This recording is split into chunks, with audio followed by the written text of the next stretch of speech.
Bismillahirrahmanirrahim. Assalamualaikum warahmatullahi taala wabarakatuh dan selamat sejahtera. Pada hari ini kita akan sambung pada bab yang seterusnya, iaitu bab 9. Tajuknya ialah pertempatan di Malaysia. Gambar di atas menunjukkan Kuala Lumpur pada tahun 1900. Kegiatan pelombongan biji timah telah menyebabkan Kuala Lumpur semakin berkembang menjadi sebuah kawasan pertempatan yang dihuni oleh ramai penduduk.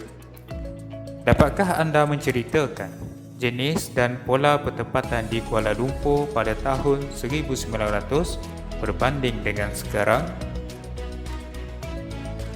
Pada akhir pengajaran dan pembelajaran ini, murid akan dapat membincangkan jenis pertempatan yang terdapat di Malaysia. Yang kedua, menjelaskan dengan contoh 4 pola pertempatan di Malaysia. Dan yang ketiga, membezakan fungsi pertempatan bandar dan luar bandar di Malaysia. Baiklah, kita sambung pada 9.1 jenis-jenis pertempatan di Malaysia. Tambahan jumlah penduduk pada setiap tahun menyebabkan berlakunya perubahan dan pertambahan kawasan kediaman atau pertempatan. Pertempatan di Malaysia terbahagi kepada 2 jenis, iaitu pertempatan bandar dan pertempatan luar bandar. Tajuk yang pertama iaitu pertempatan bandar. Pertempatan bandar merujuk kepada kawasan pertempatan yang mempunyai jumlah penduduk yang padat. Ciri pertempatan bandar di Malaysia.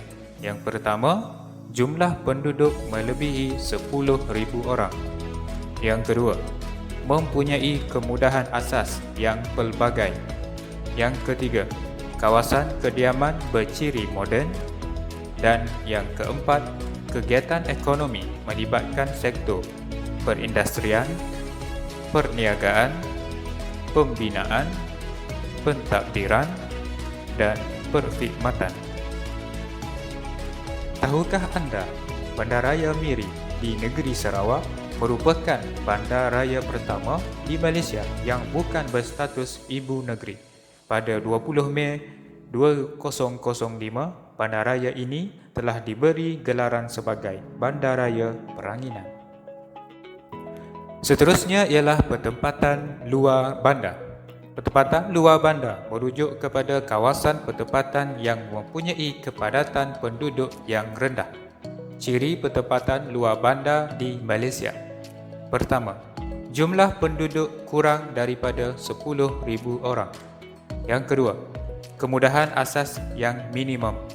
Yang ketiga, kawasan kediaman sederhana dan berciri tradisional. Dan yang keempat, kegiatan ekonomi terhad kepada sektor pertanian, perindustrian desa dan penternakan. Baiklah, kita sambung pada tajuk yang seterusnya, 9.2. Tajuk pola pertempatan di Malaysia.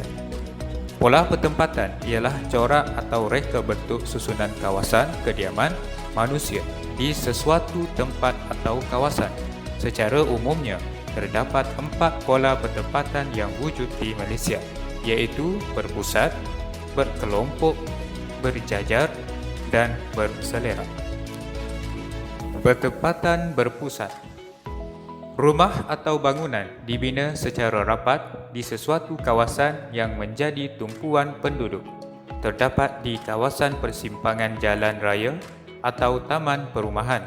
Contohnya, pertempatan di Bandar Tun Razak, Kuala Lumpur.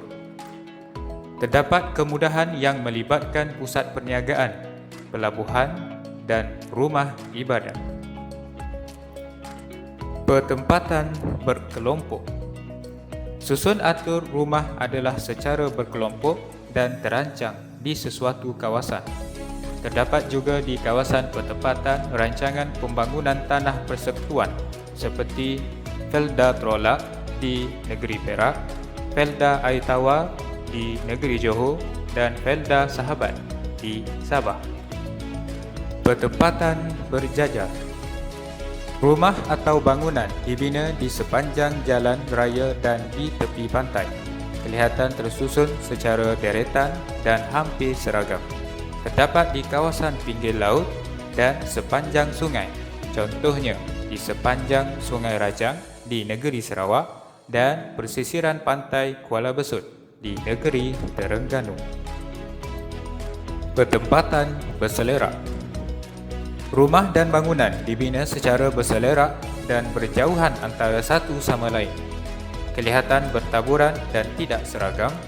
Terdapat di kawasan kampung, kebun kecil getah dan sayur, contohnya di Bukit Tinggi, negeri Pahang dan Kundasan di negeri Sabah.